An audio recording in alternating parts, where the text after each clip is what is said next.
exactly what she knows he's a $300 million man. That's what she knows. Once it's so many zeros behind the name, the lifestyle's all the same. He's probably going to cheat on you. What you see is what you get. And if you choose to proceed, then that's the choice you made. Every baby mama get a Range Rover or Mercedes and a Rolex. There's that little voice. You know. Do not ignore that little voice. Know. Mm-hmm. It doesn't take you 10 years to decide, I'm going to marry you. If you are dealing with a man that does not deal with his children, then the joke is on you. Well, you know the saying, if you lie, you'll cheat. And if you'll cheat, you'll steal.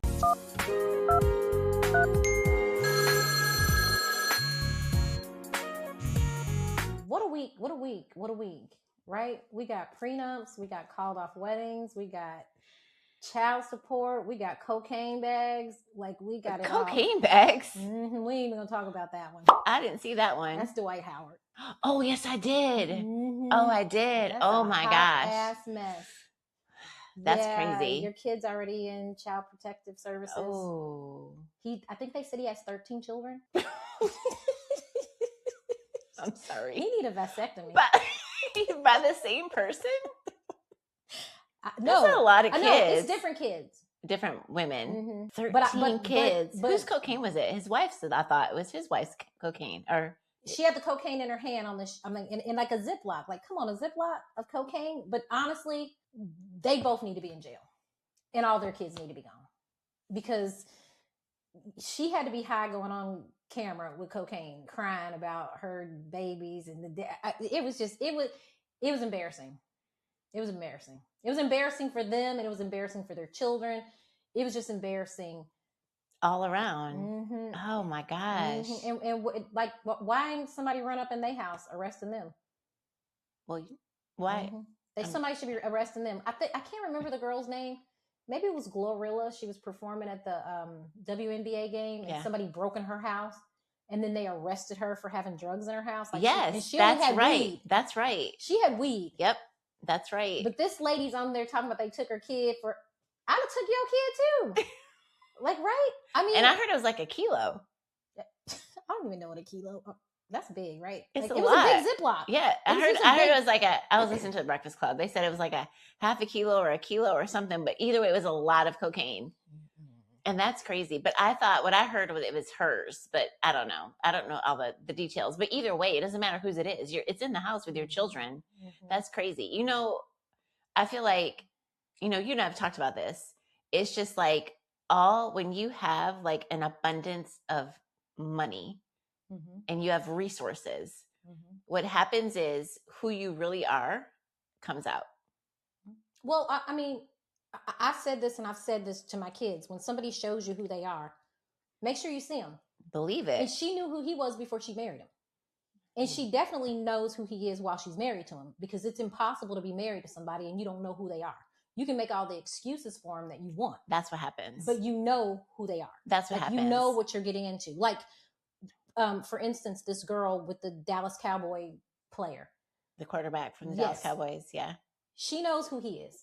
She knows exactly what she knows. He's a $300 million man. That's what she knows about him. But he beat her to the punch with a prenup. So she called it off because she doesn't want to sign a prenup. Probably, yes. And I see both sides. And they've been together for 3 years. And they have 2 children. Mm-hmm. I see both sides to it, because I see her saying, I think she should sign some type of prenup. Now, what that prenup says is between her and her lawyer. For one, they haven't been together that long.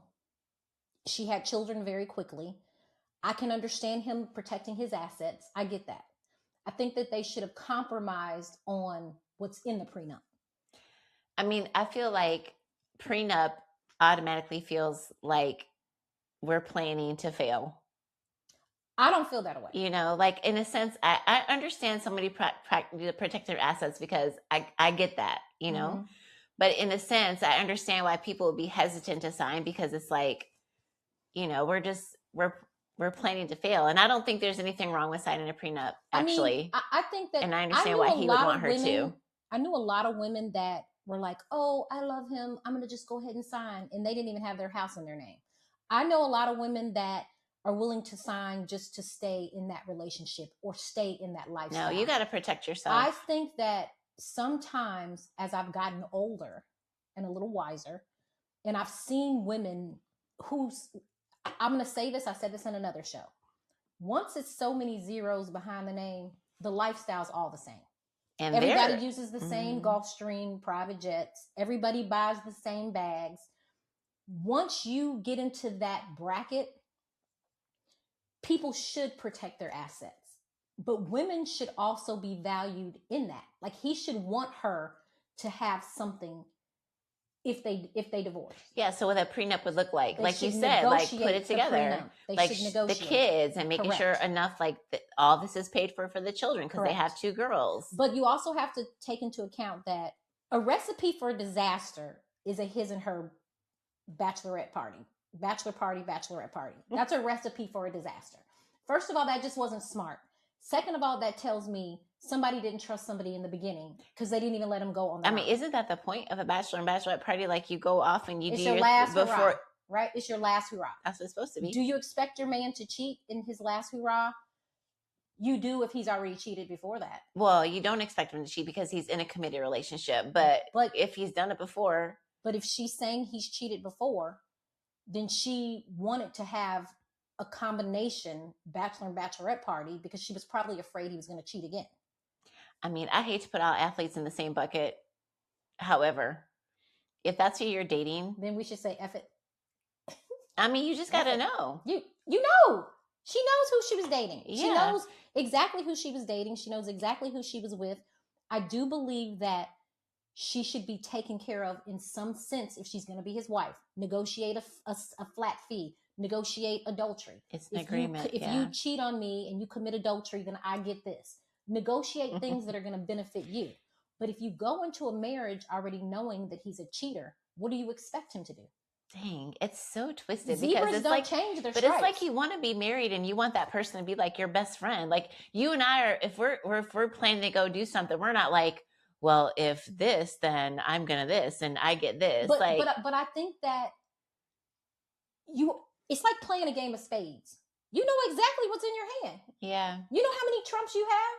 You know what you're doing. I get it. It's reality, and I agree that it's just sad. This is the saddest thing to say because I've never been married, but this is what women have to understand. What you see is what you get. And if he cheated on you before you married him, if you think putting that ring on your finger is going to make him turn into a new man and, oh, now we're married, I'm going to change him. He going to change for me. Nope. No, baby, he ain't going to change for you. He going to do just what he did. He going to hand you a prenup and say, if you don't want to sign it, then it's over. So if he cheated on you when you were together, like dating, he's going to cheat on you. If he cheated on someone else to date you, that's a whole nother show. He's probably going to cheat on you. Because, I mean, women think for whatever reason, they can change a man. He loves me more than he loved her. He likes me more than he liked them. So that is when they begin to put stipulations on men. But what happens is, put a dog in a cage long enough, and even a hit dog is going to howl. At some point, that dog is going to want to get out of that cage. At some point, that dog is going to like the parameters that he's in. Mm-hmm. There is no difference. And I'm not calling men dogs, and I'm not saying that all men are cheaters. What I am saying is, if you date a man who cheated on you once and you forgave him, he don't have therapy. He's not getting fixed. He has he's one of the highest paid NFL players there is, and he's good looking. Mm-hmm. You do the math. What's the probability of him never cheating again? And that says to me, that is why we had a joint bachelor and bachelorette party. Because I don't want to be at my man's bachelor party. I don't either. I don't want him at mine. I don't want to do all that. Like, no, I don't want to do all that. And I'm cool with you being you. I'm cool with you being who you are. Right. And if you can't trust him a month before your wedding, then you shouldn't be getting married. And if you do get married, make sure the prenuptial benefits you. Yeah, go in with your eyes wide open. Mm-hmm. It just goes back to how we try. It's a story we tell ourselves. Right. And I think also in 2026, it's unrealistic for somebody not to sign some type of prenuptial. I think it's unrealistic for you not to sign something because people are extremely cunning. And people lie. Like, people lie. Like, you may not know anything about this man other than what he wants you to know. People live compartmentalized lives, and sometimes you don't know. It's like, I remember my pastor in Indiana told me this one day at a game. He said, Mauri, have you been to the family reunion? And I was like, oh yeah, no, Pastor Johnson. He was like, well, baby, you need to go because the apple don't fall far from the tree. Mm. And that is what people need to understand when they get into this athlete world. Like, you know what you're signing up for. Yeah, I remember the dude I dated that played, and I remember women being in the lobby waiting for them all to come back from the game. I'm gonna just take a sip. I remember that. Take a sip. I'm gonna take a sip. I don't want to cheers to it, but I remember it. It's real. And they had their hotel room key, all the things. We didn't have Instagram. No, but they knew where to show up. We didn't have a camera. I'm just sitting there with my little baby. They knew where to show up. In a cute outfit. They were there. I don't know what was there, who's doing what. I have no idea. I'm clueless. At that point, it's like I'm totally verde. I'm completely green. Mm. But now in today's society, women, you know, if that man ain't called his mama in 2 weeks, that he ain't really talking to his mama. You know, if that man hasn't talked to his kids in a day or so, he ain't talking to his kids. Right. You know, if that man got 2 Instagrams, something's happening. And then you got to make the decision. Okay, I know these things about this man. Do I proceed? And if you choose to proceed, then that's the choice you made. To be perfectly honest, they both did themselves a favor not getting married. Negotiate child support. Mm-hmm. And her child support is not going to be anything like the lifestyle he lives. It is not. But what is, okay, so what exactly what is child support? Is it negotiable? Like, what child support actually includes? Like, can it include, like, if they go to private school, does it include private school? What is child support supposed to include, or is that individual? I'm just going to be really honest. In my case, he did over and above my child support. I live way better than a lot of people that were dating athletes lived. He did over and above what he was supposed to do. In some cases, they do the bare minimum. So you get child support, and you decide what you're going to do with the child support. It's not indicated like what the child support is for. Yes, but I think that in all fairness to the men and to the women, I think in all fairness, it's obvious what you do with your child support by the way your kids look, by the presentation of your children. Like, if your kids are coming out and you got on red bottoms and the kids don't even have on no Nikes, like we know what they spending the money on.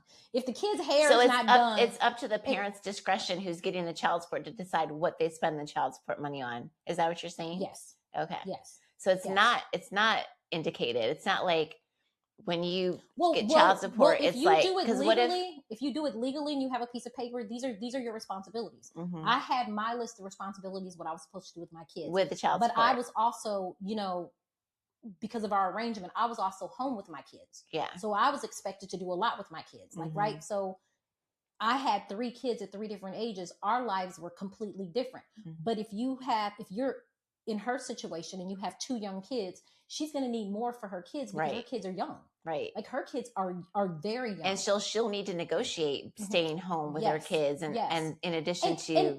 In a lot of ways, you have to understand, if that man respects you and knows who you are anyway, he's not going to have a hard time taking care of his kids. He will have a hard time taking care of you if you trifling. Mm. If you trifling and you're not about your kids and you're not a good mother. I think that's where men get into child support issues, because they feel like, she ain't taking care of my child. She out every night. She got men running in and out of this house. And if you handle yourself like a mother and a grown ass woman, which you should be when you start having children, they view it differently. They don't mind doing other things for you. Like, right. It's more like a co-parenting. It's so interesting because clearly there's like a trust issue there anyway. That's why I'm saying they both did themselves a favor by calling it off, because what we would be looking at is 2 young people getting divorced, and it would be turning nasty. But if there's a trust issue there already, how is he going to trust her to do what she's supposed to do with the money? Well, they're going to negotiate that. Do you see what I'm saying? Like, mm-hmm. I think that he feels like, she didn't sign the prenup. I'm protecting my assets. I see her pain. She's like, look, I got to raise these kids. Right. You're going to be gone half the time. You're playing football. You may not be helping me. I don't know. You know what I'm saying? And men have a like territorial thing. That's my baby mama. I don't want her messing with nobody else. Well, that's not going to happen either. Right. So it takes two to tango. So hopefully with his amount of assets, they'll get an attorney and they'll negotiate these things. Hopefully they'll negotiate. Hopefully he won't say, here, you're going to get $2,000 and this is how you're going to live. For both $2,000 is her handbag. Mm-hmm. $2,000 are the shoes she's accustomed to wearing. Right? So what, you just going to strip her lifestyle and tell her like, here, you ain't getting shit. I'm sure she drives, every baby mama get a Range Rover or Mercedes and a Rolex. It's just across the board. Remember package. that song? That's a package. Bitches drive Range Rovers. That's the standard package. It's a standard package. You get a diamond earring. You get a Rolex.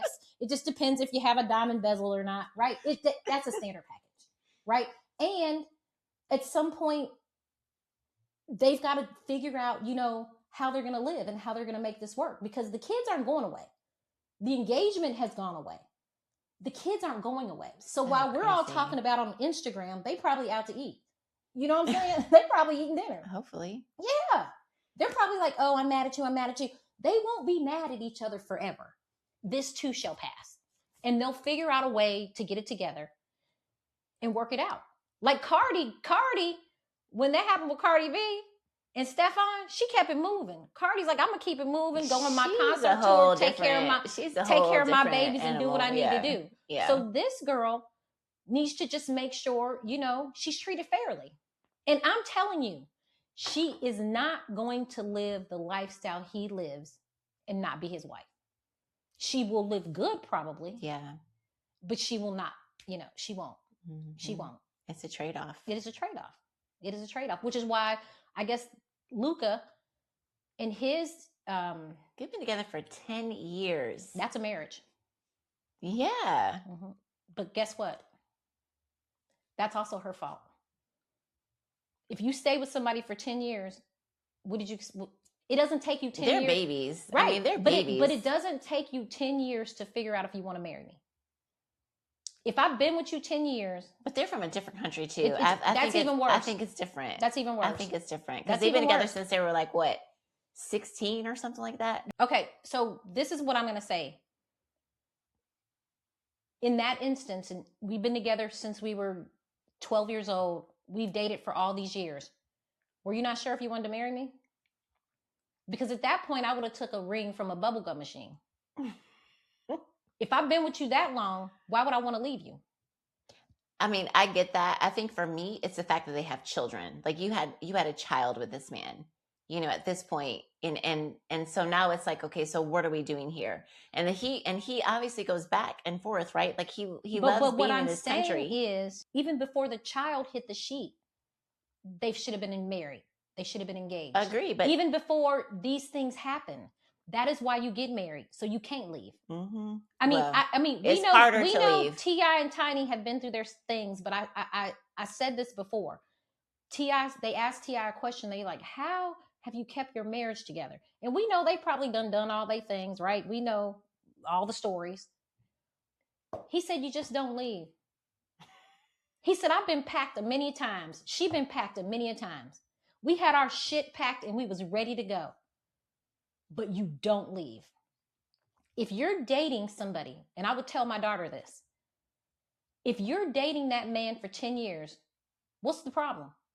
Mm-hmm. It doesn't take you 10 years to decide I'm gonna marry you. It's See, true. I got enough. I got a jewelry box that looks like Lucky Charms, and I'm still nobody's wife. So if I was gonna tell a young girl what to do, what I would say to you is, get married first, mm-hmm. then have your children. Or I would say to you, baby, if he hasn't married you in 10 years, he's not going to marry you. Mm-hmm. And trust your instincts. You got to trust your instincts, because mm-hmm. you can be with someone for 2 years or 3 years and feel like, okay, it's time. But there's that little voice. There's that little voice. Do not ignore that little voice. It doesn't matter how long you've been together, how much you've been through. That little voice is mm-hmm. telling you no, then it's a no. If you break a vase and you glue it back together, it is still going to have cracks in it. You're just holding it together with the glue. At some point, it's going to water down. And I think that that's what happens with young girls and young women, and especially when they get, girl, when you with a baller, you live a lifestyle you don't want to live. Oh, my baby mama. It's two sides to every story. Every baller's telling the other woman their baby mama's crazy. Everybody's It's not telling, even a baller. Everybody's all telling the the dudes mistress do that. they Right. love that, you know, me and the wife are having problems. Mm-hmm. It's always a story. It is always a story. But for women and us as women, we need to look at the facts. Are you listening to this story because you want to live this life? Mm-hmm. Are you listening to this story because you really don't care about that other woman's feelings? But you have to understand that pendulum will always swing. It does. And the karma that you give out is the karma that's going to come back. So God will never give you somebody else's husband. Mm-hmm. And if you're dealing with a man, and I will say this to the end of time because this is a parenting show, if you are dealing with a man that does not deal with his children, then the joke is on you. It's because if he doesn't deal with his children now, he's not going to deal with the children that you have with him. He's going to be the same father on every front. And even if they say, okay, I got married and now he's all with my kids and he's all with my kids. Yeah, but he's probably with somebody else's kids too.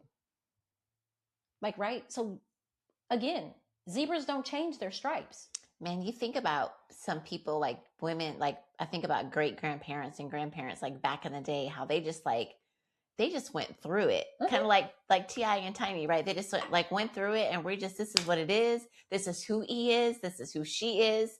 And we're just going to stick together and go through it. My grandma and my granddaddy, Grandma Snoops and Levi, they went through it. And guess what she said? It's okay, Nikki, because I got my own bedroom now, but I ain't leaving him. Right. But I'm not leaving him. And we're so quick in this day and age to say, well, the engagement's off. I'm leaving. I'm gone. Well, see, I'm leaving. I'm gone. On. Like, that's my point, right? So going back to the quarterback and his ex-fiance, it's like, you're going to go through all this. You have 2 children, 2 girls. You're going to go through all these negotiations to figure out who gets what, who goes where, how much money is this, how much, when you could put that energy into, if you truly love each other, signing the prenup. Put the energy into building your relationship. But then I look at that in her case as fear. I'm not signing this because I know what I'm getting. I'm not signing this because you're just going to cheat on me again. I'm not signing this because I'm nervous about it. Mm-hmm. You know, it's not in my favor. Well, it's already not in your favor. Well, it's already not in your favor because you keep taking back a man that cheats. When women allow their spouses or their boyfriends to continually cheat, what is the difference between a liar, a thief, and a cheater? Well, you know the saying, if you lie, you'll cheat, and if you'll cheat, you'll steal. And so that's all those things go together. That's who you're presenting as your husband. This is my husband. And sometimes we don't understand that we're probably better off by our damn self. But are we that desperate to have a man? Or do we just not want to wait on the man that God has for us? Because God gives you the signs. Mm-hmm. He shows you. He gives you all the signs. Yeah. He lets you know exactly what's happening. Yep. And thank God he turns things around for our good when we mess it up. and in that situation where I say I hope they can work things out, even Luca in his ex-fiance or whatever, I hope they can work that out because Luca has a whole sea between him and his children. That's so sad. And that is sad. Mm-hmm. But it's not the kid's fault. Right. It's not the kid's fault. Right. The kids didn't decide to be here. The kids didn't get to choose. They didn't ask for it. No. And the kids don't see money in dollar signs.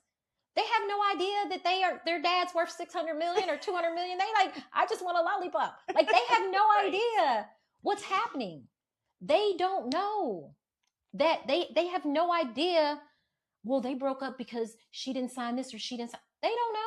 Yeah. Once you got children, your thought process is them first.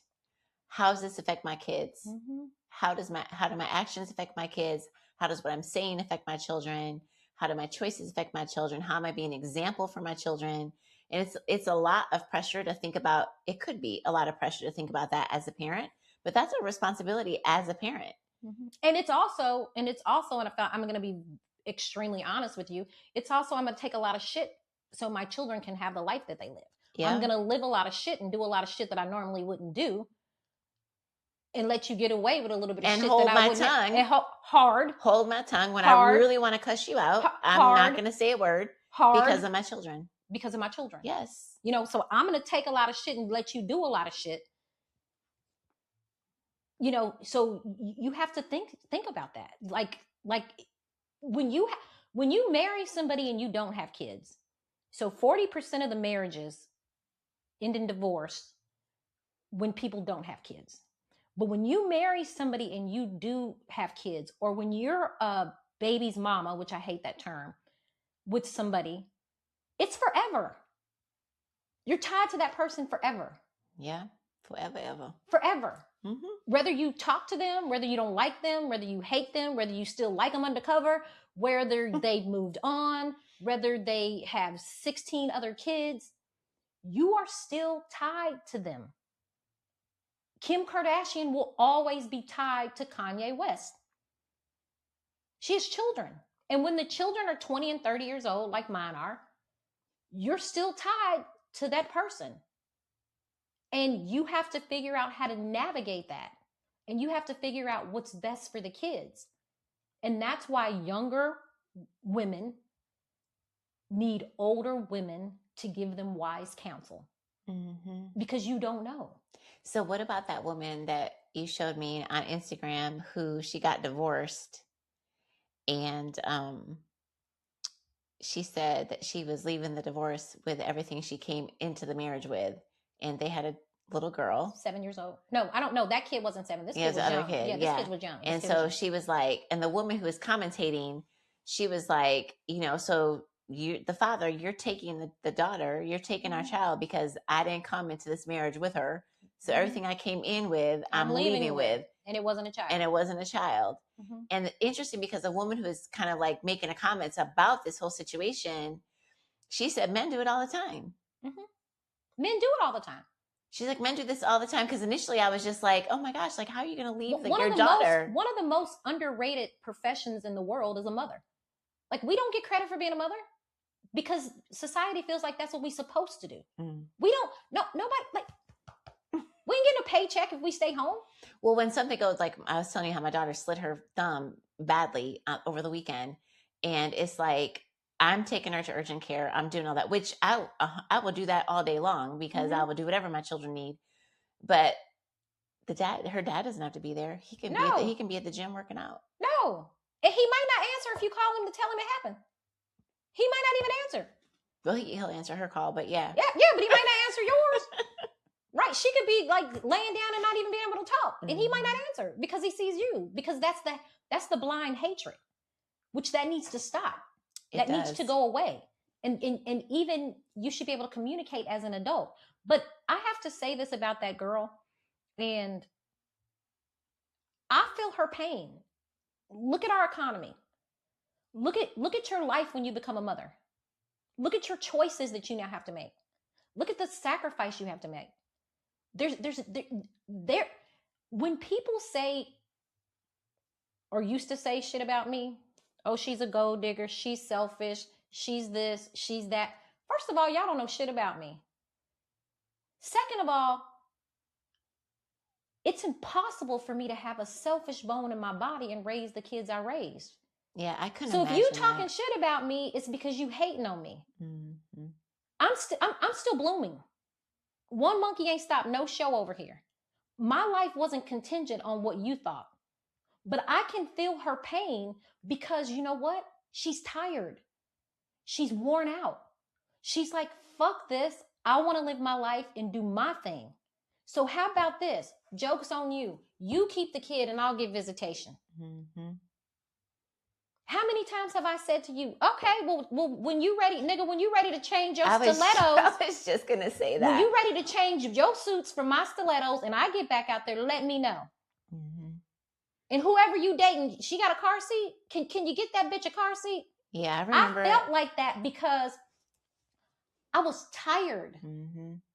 There was nobody coming in the room checking on me. Wasn't nobody trying to see if I was okay. So those are real feelings and real valid feelings for when you're in the situation. And any woman you with is going to feel like that. Even if you're married to her, she's going to feel like, what are you doing? Are you helping me?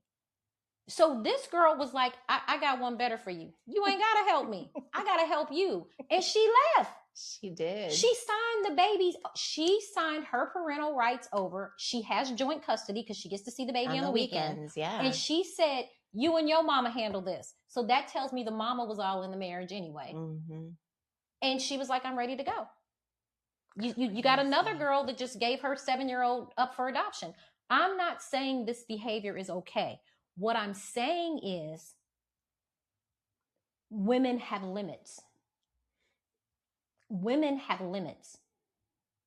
Women are tired of being the doormat. Well, we don't necessarily get breaks, and we have to be intentional on giving those breaks for ourselves. Mm-hmm. Because as you said, nobody's going to walk up and say, hey, let me take care of the kids for you or pat you on the back, or because it's expected that we do all the things, which is great. Like, I love being a mom. It's like one of my most favorite things. Mm-hmm. I love it, but is it easy? No, not at all. No, not at all. And it wasn't supposed to be, because you're raising people, not cattle. Right. You're raising people. Yeah. And when you're a mother and you are not with that man, or even when you are with that man, if you're a mother and a wife and you plan a girls trip and you're going on vacation with your girls, you and your girls are about to go to the south of France. Everybody's going to kick it. We're going to have fun.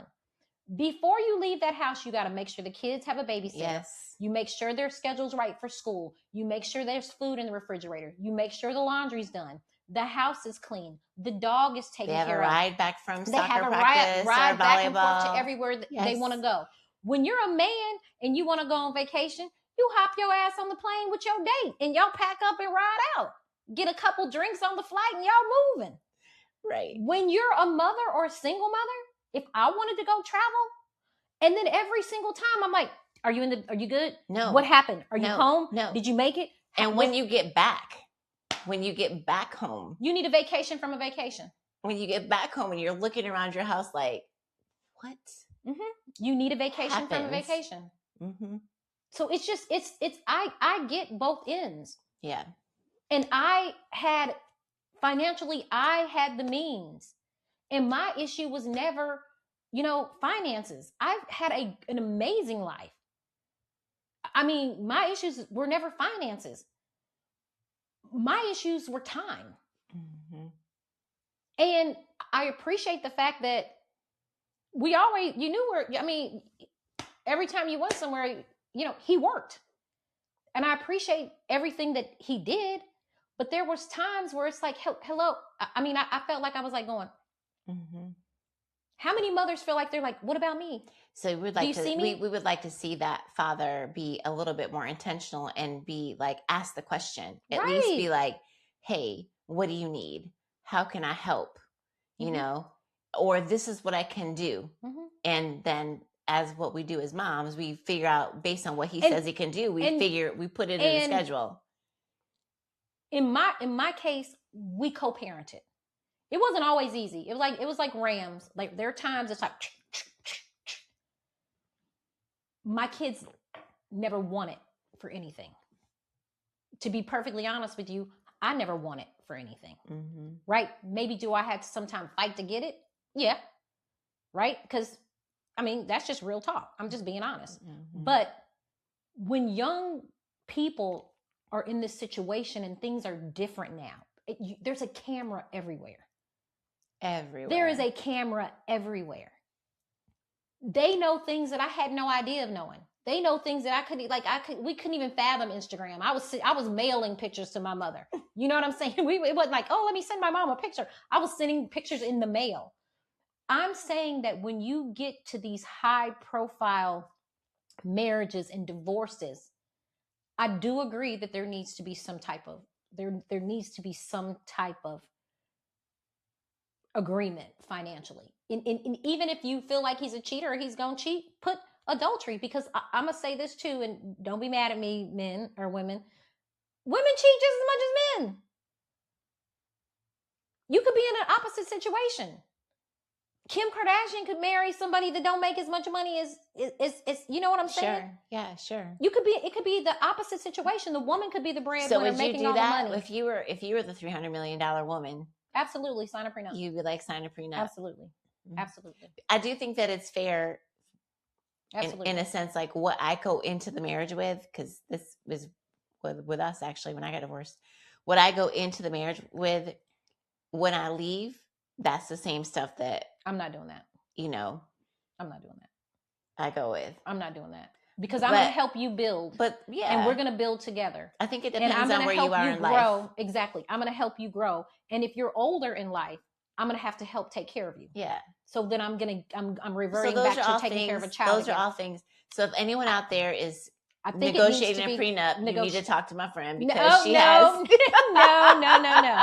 But I do think that you need to negotiate the terms of your relationship. Mm-hmm. I think there needs to be some understanding. And I think that I was blessed enough to be able to stay at home with my kids, and not every mother is able to do that.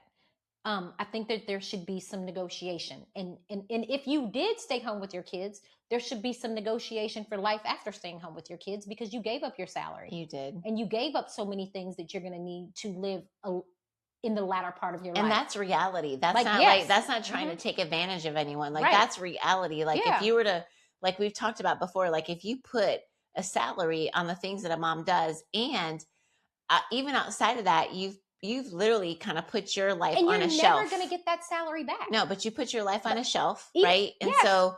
And now going back into the workforce is going to be a little more challenging. These are way facts. More challenging if you've been off the workforce forever. Yeah. No matter how much education you had, when you're older, you're less likely to get some of those positions that the younger people are. Technology has changed. The world has changed. And if you've been home for 20 years and the relationship is over, there should be some compensation within those 20 years. Mm-hmm. There should be something, right? So that's why I'm saying, I hope that these people can work their relationship out and work it out so that the kids can see that they worked it out. So the kids can see, you know what? Hey, I'm not treating you bad. I still respect your mother. The most attractive man in the world to me is the man that is still friends with his ex-wife. Is the man that can go out to dinner with his ex-wife and his kids. That is attractive to me because that shows me I don't have anything to hide. Mm-hmm. The man that can say, hey, this is, hey, Dina, this is Brenda. Mm-hmm. This is my family. And then you become an extended family and you grow. And that comes from, you can't be lying on that lady and you can't be lying on that man. You have to be honest with where the relationship is and where y'all all fit in, because we're all older and we all have baggage.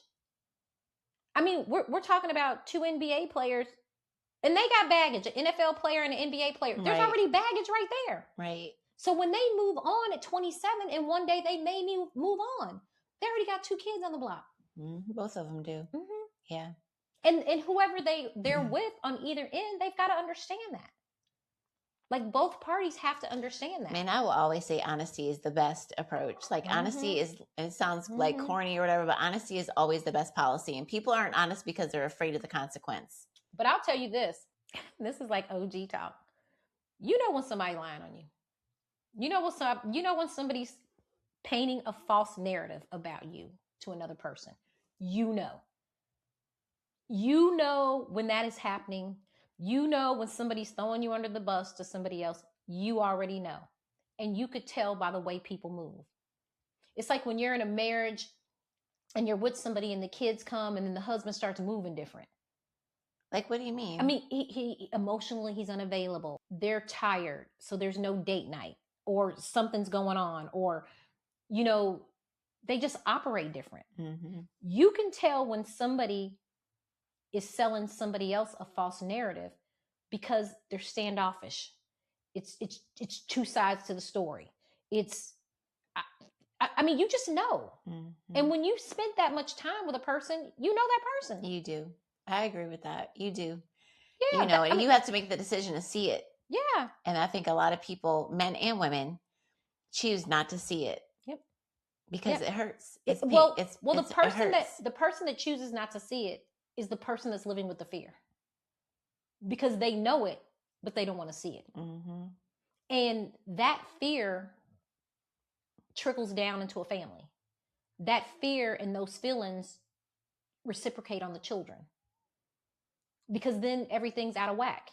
Like, right, everything's the chess sets. It's not moving the same. Mm-hmm. It's different.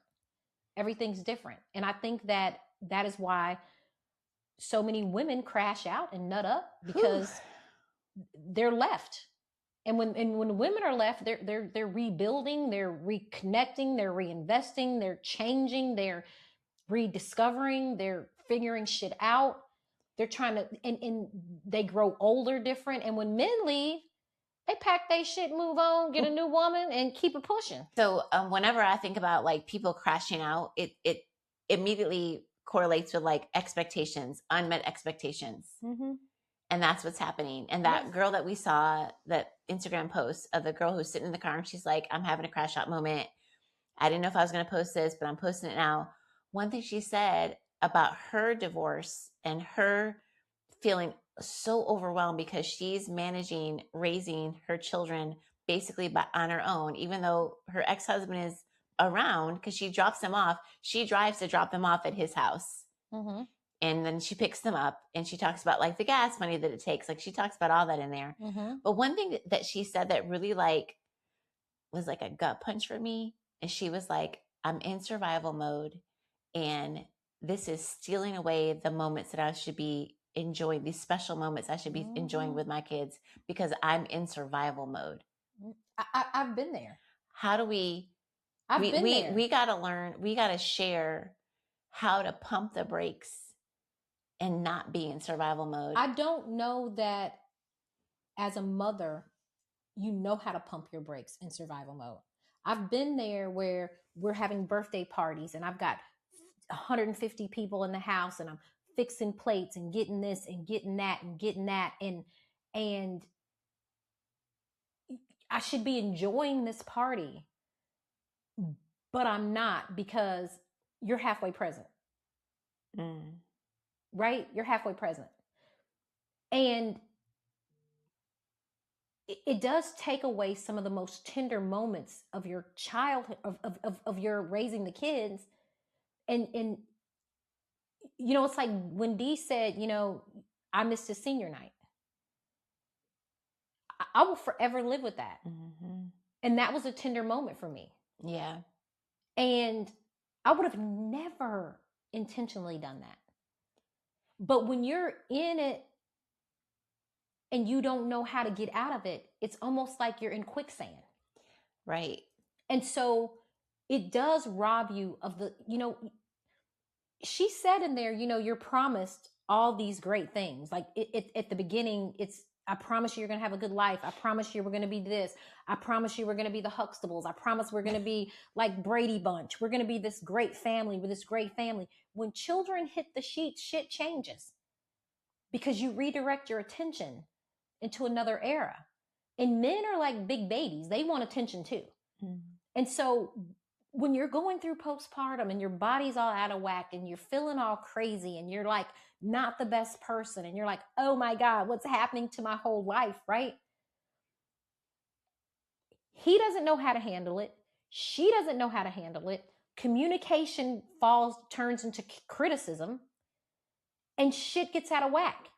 And then sometimes when men start being mean to you, or they start cheating on you, or they start doing things, which is what she's saying. She's like, emotionally, he just cut me off.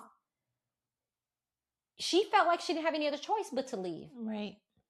So that she wasn't enduring like the neglect, or maybe the emotional, or the stability, or the abuse. So she felt like she didn't have any other choice but to leave. And for her, though, I think for her, survival mode is like, and I think a lot of women may feel this way, is that you are trying to figure out, how do I keep this going in a way that my children are simple things, getting to school on time, have the clothes and the food that they need? Did I pay for their dues for this activity? Are they doing this after school activity? What do I need to do to make sure the tuition is paid for? Like those types of things are like your brain just switches. Like I'm no longer with this man. How do I make this work? And in the meantime, when you're with that man, then the man starts thinking, oh, she's jealous, oh, she's mad, oh, she's resentful, oh, she's bitter. No, it is none of those. Oh, she's fucking tired. Oh, she's tired. Oh, you have not walked in my shoes. Oh, she's tired. Yeah. It doesn't matter how much money you make. It doesn't matter how much money you bring to the table. Nobody gets up at night with that baby but you. It doesn't matter if you're a single woman and you're making $300,000 a year. You are still tired. Yeah. Nothing takes away the tiredness. Nothing takes away the fact that the child needs their mom. Nothing takes away the dishes need to be cleaned. The car needs gas. Grocery needs to be bought. Somebody's sick. I need a Band-Aid. I need a stitch. I have a project due tomorrow, and I need paint and I need black paint and paintbrushes. So that is why women crash the fuck out, because they're like, hello, does anybody see me before they go down in the quicksand? Man, if we could just literally live our lives, because we're selfish, like we're selfish by nature. If we could literally live our lives like, what can I do for my partner? What can I do for them rather than what can they do for me? Or I'm gonna give every man out there some really good advice. How was your day? How was your day? What can I do? What can I do for you today? Not even what can I do for you. I'd be like, what can I do? How was your day? Did you have a good day? Mm-hmm. Everything good? And then listen for the answer. Like you gotta add that. It can't just be ask the question and go like la la la la. Oh, like you gotta ask the question and listen. At soccer. I don't know if he twisted his ankle. Blah blah blah blah blah. Came home. I had a flat tire. Turned in the garage. Da da da da da. This fell. This is broke. That happened. Oh shit! And then this happened. And then I got there and got to the game and she forgot her shoe. You can't make this shit up. Then it seems like a man would be like, go into fix mode. Like, oh, let me take care of the tire. Let me make sure she has an extra pair of shoes in the car. Or call somebody to fix. As long as it gets fixed. I don't care who does it. Just fix it. It's all a work in progress. I think that it is. Men don't know what the hell to do. And they don't know how to explain their feelings. They don't know how to express their feelings. They don't know how to express what to do. They don't know what they're supposed to do. They don't know. So they fall into the, I'm going to provide. And women get so frustrated. It's like, you know how you're like, okay, clean the kitchen. And then you walk in the kitchen, y'all like, you ain't clean this damn kitchen. And you re-clean the kitchen. Yeah. So, it's communication. You have to communicate with your baby's daddies, ladies. And men, you have to communicate with your baby's mamas. And you have to be nice. A little kindness goes a long way. It does. Kindness. Negotiate your child support. Negotiate her time. Because her time is going to be spending the most time with those children. Period. One of the things, like my ex-sister-in-law, she would tell me that I think it was like once a month, she would go and get a hotel room and do like a staycation. My neighbor and her does husband that. was completely supportive of it. And I think if we're dropping nuggets for the guys, the husbands and the guys that are in committed relationships, and you have children with someone, like give them that space, like give them that time, and like, and don't let them have to plan it all. Like you plan it, let them figure it out. And this is not a lie. My neighbor, who I'm very dear friends with, every Saturday morning, her husband took the kids. She was a stay-home mom. Now she has like every degree on the planet. Right. But every Saturday morning, he knew, hey, she's doing her thing. Yeah. She's getting a facial. I don't know what she's doing. I really don't know what she's doing. But I got the kids. It's Saturday morning. It's my time. And I think, I look at my son going through what he's going through? And he's like, yeah, Mom, I've already read books. Just excited. Yeah. Excited about the whole thing. He's excited about his new life. He's excited about whatever's happening. And I think that I said this before, we got to get a hold of our men. Yeah, that's our responsibility as parents. You wouldn't be breaking off an engagement if you had already been married. She wouldn't be in, where do they live? Serbia? Where was it? Serbia or whatever. She wouldn't be in that country if you were already married. What is it going to benefit her to be here? She's not your wife. She's not your wife. She wouldn't be living across the water if you were married. And you've known me since I was 12. Again, you could have handed me a ring and a bubblegum machine. And I'd have been like, ooh, shit. I know that he's mine. Yeah. I mean, I think about us as parents and like our responsibility to teach our boys, and I don't have sons. However, I think it goes for if you're raising sons or daughters to be a little bit more intentional and intuitive on what they can do to support their partner. But we talked about this last week, and a lot of mothers protect their sons. A lot of mothers are like, oh, yeah, my son. My cousin Michael used to come to my house all the time. And every time he came in the house, he was like, I got to mop the floor. He was like, I got to mop the floor. Without anyone telling him. He was like my best friend growing up. Like my best friend. He took care of me growing up. He's like my best friend. And he would walk in the house and my mother would be like, Michael Jr. And she gave him the mop. That was his job. That was his job. He took out the trash. That was his job. You know, there were certain jobs that he had. He knew to help. Yep. He knew where to come in. So he was guided to that, but then it eventually came to the point where like he just showed up and that's what he did. And that's what we want. When my son comes home, I crack up laughing because I'm like, I think we need to get them some laundry racks, because I come in my kitchen and their clothes are all over my kitchen. And I'm like, do y'all not have a dryer in New York? Because their clothes are all over my kitchen, him and his wife's. And they are literally doing their laundry together. And my son's like there, you know, he's fixing and getting. I love it. He comes in and he's like, Mom, straightening out my refrigerator, helping me do whatever I need to do. And when I first met my kid's father, every time his mother and grandmother walked in the room, he kissed them. He stood up and he kissed them. It was not every time. I remember when I first met him walking out of the elevator, I was going to walk out the elevator and there was an old lady there. He said, hold on, because that's somebody's grandmother. My son, he's just like, my son saw that. Yes. And my son saw the way, I mean, it didn't matter. He could probably treat me any kind of damn way. But when his mother and his grandmother walked in that room, it was like he straightened up, them shoulders lifted up, and there was respect. You could see the matriarch in that family. You could see the respect. I see that when my son sees me. He comes in, hey, Mom.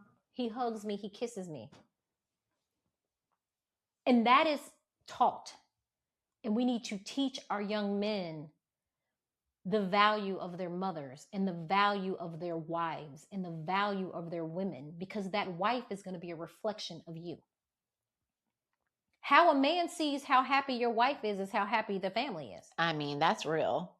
Honestly, you know, happy wife, happy life. It's that saying is, yeah, I agree with that. But it literally, like, the happiness of your wife, like the lightness that she exudes, and that is a reflection, I feel like, of that marriage. And what man doesn't want their little bitty 2 or 3 year old running up to them talking about, Daddy? Yes. Like, right? Like, so you finish a soccer game and you run up and hug them. Yeah. That speaks volumes. Hope you continue to watch, follow, subscribe, like, share, comment, everything. Have a glass of wine with us. Yeah. Or sparkling water, whatever you like. Whatever. But as soon as you see we're coming on, grab your drink. And have a real conversation. Have a real conversation. Let's talk about real parenting, like real stuff. Like, let's not blindfold it and make it into something that it's not. It's not rainbows and bubblegum and butterflies as much as we would like it to be. We are not the Mel Robbins not. of parents. We are fucking telling the truth.